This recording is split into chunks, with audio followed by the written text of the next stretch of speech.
தூத்துக்குடி மாவட்டம் திருச்செந்தூர் சுப்பிரமணிய சுவாமி கோயில் கடலில் தொடர் கடல் அரிப்பு ஏற்பட்டுள்ளதால் பக்தர்களுக்கு எச்சரிக்கை விடுக்கப்பட்டுள்ளது. இது தொடர்பான கூடுதல் விவரங்களை செய்தியாளர் சிவக்குமார் வழங்க கேட்கலாம். வணக்கம் சிவக்குமார், கூடுதல் விவரங்கள். அறுபடை வீடுகள்ல இரண்டாவது பெரிய படை வீடான திருச்செந்தூர் பகுதியில அதிக அளவிலான கடல் அரிப்பு தற்போது ஏற்பட்டிருக்குது. அதாவது நாளொன்றுக்கு ஏறத்தாழ லட்சக்கணக்கான பக்தர்கள் இங்க சாமி தரிசனம் செய்யக்கூடிய நிலையில கடந்த சில தினங்களாக தொடர்ச்சியாக கடல் அரிப்பு ஏற்பட்டு இருக்குது. 7 அடிக்கு மேல பள்ளம் விழுந்த சூழ்நிலையில பக்தர்கள் தற்போது அந்த கடற்கரையில பாதுகாப்பாக குளிக்க கோரிக்கை விடுக்கப்பட்டிருக்குது.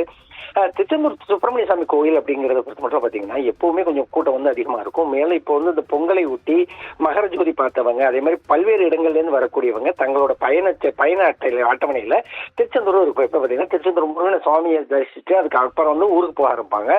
இந்நிலையில அப்படி வரக்கூடிய பக்தர்கள் இந்த உள்ள கடல்ல புனித நீராடி சுவாமி தரிசனம் செய்யறதான் வழக்கம். இந்நிலையில அதே மாதிரி பௌர்ணமி, அமாவாசை உள்ளிட்ட பகுதிகளில் கடல் அரிப்பு, அதே மாதிரி கடல் உள்வாங்குவது இயல்பாக இருந்துட்டு வர சூழ்நிலையில கடந்த சில நாட்களாக தொடர்ச்சியாக கடல் அரிப்பு ஏற்பட்டு இருக்குதுங்க. இதனால 7 அடிக்கு மேல பள்ளம் ஏற்பட்டதோடு இல்லாம கடலும் கிட்டத்தட்ட 50 அடி தூரத்துக்கு உள் வாங்கி காணப்படுது. அதே மாதிரி இந்த சூழ்நிலையில இங்க வரக்கூடிய பக்தர்கள் குளிப்பதற்கு இறங்காமல் இருக்கிறதுக்காக கடலுக்குள்ள வராமல் இருக்கிறதுக்காக காவல்துறையினர் மற்றும் கோவில் நிர்வாக தரப்புல தடுப்புகள் வைக்கப்பட்டிருக்குது. தொடர் அரிப்பு காரணமா பாறை, கற்கள் மற்றும் பொருட்கள் அதிக அளவுல சேதமாயிட்டு இருக்குதுங்க.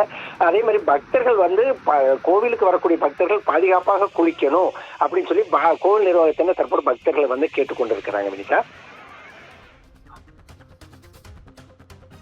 விவரங்களுக்கு நன்றி சிவக்குமார்.